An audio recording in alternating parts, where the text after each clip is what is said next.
朋友们，大家好，今天与大家分享一篇德国焦点新闻的特约文章，题目挺博眼球的，普京和习近平打造反美元联盟。首先，简单介绍一下本文作者，他叫亚历山大·郭拉赫教授。从他以前行文的风格以及他的履历来看，应该是一位对中国持批评态度的人。估计没有什么第一手中国大陆的经历，他只在台湾及香港待过，具体多久以及在那里干什么，是不是被台湾某政党策反等等等等，不得而知。他的履历上没有这一信息，维基百科上也没有。德国焦点新闻网站上提到他在台湾以及香港待过，没有更多细节。此人为记者、作家和神学家，有过哈佛和剑桥学习和工作经历，拥有神学博士学位。这种人在德国媒体界被称为中国了解者。虽然神学也是门学问，但由这种没有任何中国大陆背景的神棍来解读中国，我总觉得不伦不类。但在西方，一切皆有可能呢。德国的360度外交部长不也是零外交部门的经历吗？这种形而上学、其意识形态犯的政棍还有神棍，在当下的西方大有市场，只是他们自己觉察不出来而已。好，现在我们进入该教授的特约文章。在普京战争的阴影下，习近平在打造新的货币联盟。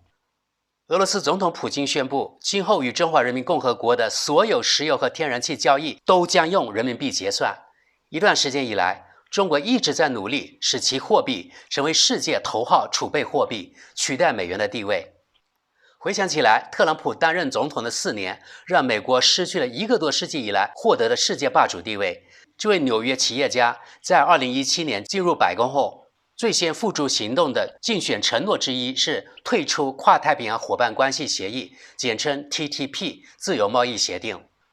跨太平洋伙伴关系协定将成为世界最大的自由贸易区，并在美国和亚洲之间架起桥梁，是奥巴马担任总统期间的一个核心任务。他称之为亚洲支点。对他来说，这将成为21世纪世界事务的支点。出于政党原则问题，特朗普取消了与奥巴马有关的一切，即使没有美国的参与，自贸协定还是诞生了。在2021年，中华人民共和国终于决定考虑加入这个圈子。自由贸易协定是全球化时代的一个标志，他们允许参与国进行免关税贸易，从而增加出口。我只是修正该作者啊，这位神学教授犯了一个错误。那个跨太平洋伙伴关系协议简称不是教授说的 TTP， 而是 TPP。 感谢特朗普， TPP 胎死腹中，取而代之的是 CPTPP。 中国只是申请加入，现在还没有被批准。好，我们接着往下。美国中产阶级受到严重侵蚀，在各进口国，消费者通过更低的价格获益，至少教科书上是这样写的。然而，工作机会也从更昂贵的国家迁移到更便宜的国家，因为在拆除贸易和关税壁垒后，那里的生产可以更便宜。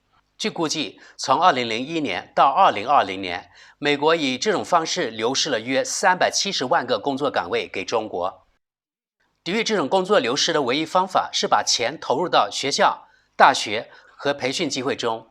在美国，学校预算是由地方税收支持的，这点并没有发生。富人可以把他们的孩子送到好的学校，穷人的孩子仍然贫穷，因为他们没有机会通过教育摆脱贫困。特别是特朗普的美国优先，随着他将工作机会从中国回流美国的言论而流行起来。因为该国的中产阶级自本世纪初以来受到严重侵蚀，因为从幼儿园开始的教育费用是高昂的。在美国，反对中国的阵线越来越强硬。在乔拜登的领导下，特朗普对中国产品征收关税措施仍然存在。这是否总是由于现任总统的信念，还有待观察。因为共和党和民主党都希望对中国强硬，在美国，反对中国的阵线越来越强硬。尽管对北京的独裁统治提出了各种合理的批评，但西方与中国半球的脱钩正在推进，这可能对欧洲造成特别严重的冲击。在旧世界，克里姆林宫独裁者弗拉基米尔·普京挑起的乌克兰战争，迫使各国摆脱对俄罗斯天然气和石油的依赖。德国知识点评：这位教授心目中的各国，看来呢只有北约那些国家，而且不是所有的北约国家都跟随美国制裁俄罗斯能源，世界上还有其他大约180个国家。对这位教授来说，这些国家都不存在。好，我们继续往下。但是如果美国要求其他欧洲盟友也与中国完全脱钩，那么与可能担心的情况相比，乌克兰这场战争的冲击波和代价将是微不足道的。在芯片产业中，这种脱钩已经在全面展开。今后，如果来自美国的部件被内置到芯片生产的机器中，不能再出口任何此类产品到中国。一方面，这是有道理的，因为中国可以将这些芯片用于其战争机器。北京刚刚宣布在2023年再增加7.2%的军事开支。荷兰已经与美国迈出了这一步，正在与中国脱钩，这可能也意味着财政损失。像大众汽车和巴斯夫这样的德国公司，没有中国市场就无法生存。他们已经在中国建立一种第二公司，与自由世界生产的东西没有什么关系。这就是这种脱钩战略的缺点。欧洲不应仅仅依赖美国。因此，欧盟委员会主席冯德莱恩现在宣布，他将与法国总统马克龙一起访问北京。布鲁塞尔方面传言，中国虽然今天不完美，但未来可能需要它。在柏林政治圈，2008年金融危机的记忆不太可能完全消失。当时北京推出了价值4600亿欧元的道路和基础设施投资计划，这正符合德国的出口经济。中国帮助了德国，在特朗普领导下，柏林和华盛顿的关系一直很冰冷。明年美国将举行另次选举，特朗普和他的潜在挑战者德桑蒂斯的语气都充满了保护主义和孤立主义色彩。因此，布鲁塞尔、柏林和巴黎不应仅仅依赖美国。事情发展的赢家是中国，他不仅想加入 TPP， 北京已经明白如何将那些对美国及其盟友感到不满的国家团结在自己周围。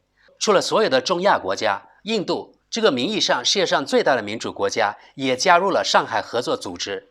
土耳其是对话伙伴之一，北京正在与德黑兰举行成为上合会成员的谈判，俄罗斯也是上合会成员。中国正努力成为头号储备货币。在习近平上周访问莫斯科的过程中，统治者普京宣布，今后与中国的所有石油和天然气交易都将以人民币进行结算。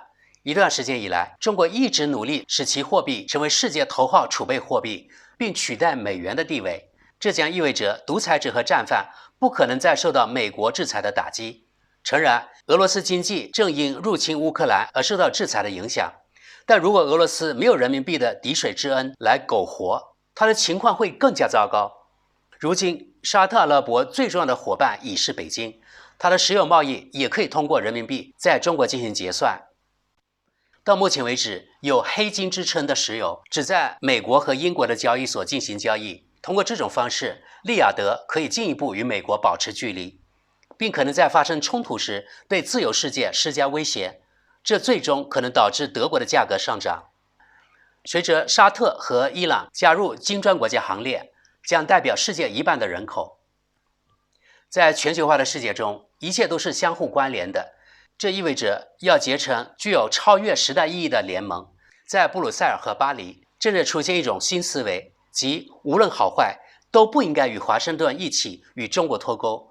中国正在思考超越那一天的事情，不能低估北京成功使宿敌伊朗和沙特阿拉伯重新建立外交关系的外交政变的重要性。在全球化的世界里，德国之士点评，这位神学博士满脑子只有一神论的非黑即白思维，一边是什么自由世界，另一边必定是非自由世界，一会儿是什么民主，一会儿又是什么独裁战犯。还有这里，他把中国成功化解沙特阿拉伯和伊朗的仇恨描绘成所谓的外交政变。哎呦，这令人作呕呀！他潜意识就是美国当世界领袖理所当然，其他国家不能挑战我美国的权威。嘿，这不正是西方定义的独裁吗？你看，美国已经几十年了，在中东成功调解过什么吗？正相反，有你美国的地方只有侵略和战争。中国做和平调解就是什么外交政变，就是违反了世界领袖美国的意志。这种妄图独裁整个世界的思维才是真正可怕之处。好，我们继续。该地区的所有冲突，从叙利亚到也门，都直接或间接的与伊朗的什叶派神国和逊尼派阿拉伯世界之间的争斗有关。中国既没有该地区的宗教遗产，也没有昔日殖民主子的历史包袱，可以被看作是两国加入新兴国家集团金砖国家的前奏。届时，该集团将代表世界上1半的人口，但不包括美国。好了，朋友们，他的文章就到这里。看了该文章后，读者们有何看法呢？他们被洗脑了吗？还是有他们自己独立的观点？让我们来看看他们的评论。第一个，绿党已经认识到，比如说对俄罗斯人的依赖是危险的。我们的绿党分子做了什么？经济部长和外交部长正试图加强对美国的依赖，这怎么说得通呢？谈到依赖性，中国是下个问题，但这不是绿党分子的目的。这就是为什么他们拒绝将北溪2号入网输气，他们已经取消了廉价天然气。我只是想知道谁从中赚了钱。下一位 Robert Hillman， 对你的评论我只能摇头，学会思考是不会错的。下一位叫 Ralph Schiller， 思考也不是你的长处呀。下一位 Eckhart， 谢天谢地，普京并没有从中赚到钱。如果你想壮大战犯普京，有足够的其他天然气管道将天然气输送到德国。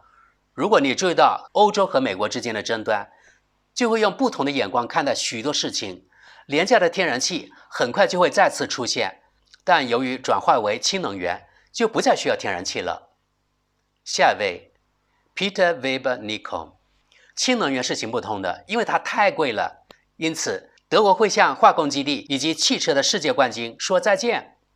下一位 Klaus Kaiser， 是的，但美国才是最好的，真是可笑。这个座右铭是由特朗普公开传达给世界的，它适用于美国所有的总统。德国有一个不同的座右铭，德国最后。下一位 Jochen Platz， 人民币作为储备货币，这终于为美国开辟了新的炸弹目标。卡扎菲当年不是想脱离石油美元吗？他消失到哪里了？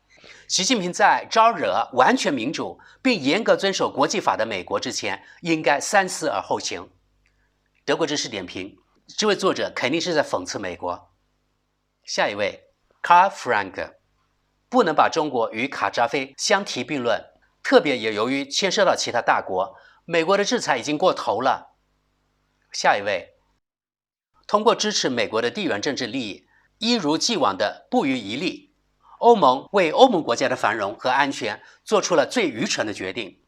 欧洲真正的敌人炸毁了北溪天然气管道，但欧盟负责人显然不在乎这个事实，或者无论如何绝不能让他们的公民知道真相。这是为什么呢？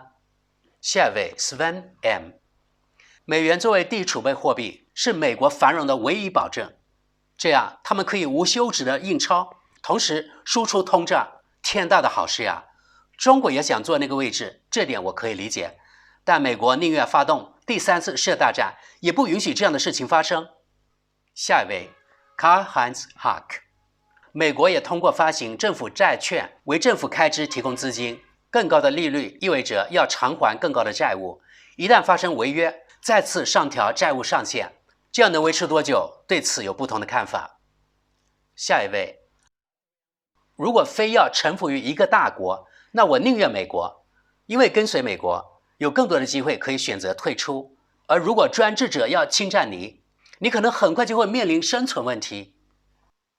下一位 Andreas Schaffert， 美国的霸权将终结，对抗单极的大重置，人们活着，政治杀人。下一位 Uwe John， 有趣的是，沙特人正抛弃美元，其他大国也在做，我们将目睹接下来会发生什么。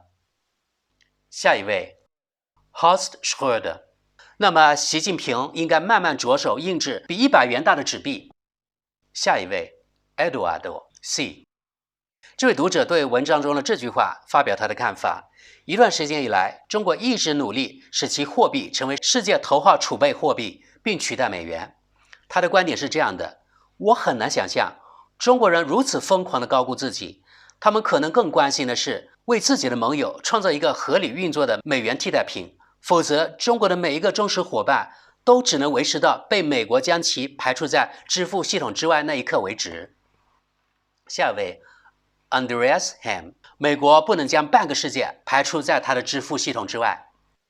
下一位 Dr. Heinrich Busch， 不一定是完全替代美元，但对这种令人难以忍受的美国式傲慢进行制衡，意义重大。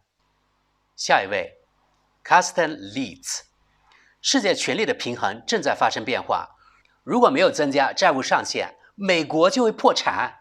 对美元来说，情况很糟，甚至像沙特这样重量级的国家也在抛弃美元。我认为美国无法阻止它。好了，朋友们，今天的节目就到这里，谢谢大家，我们下期见。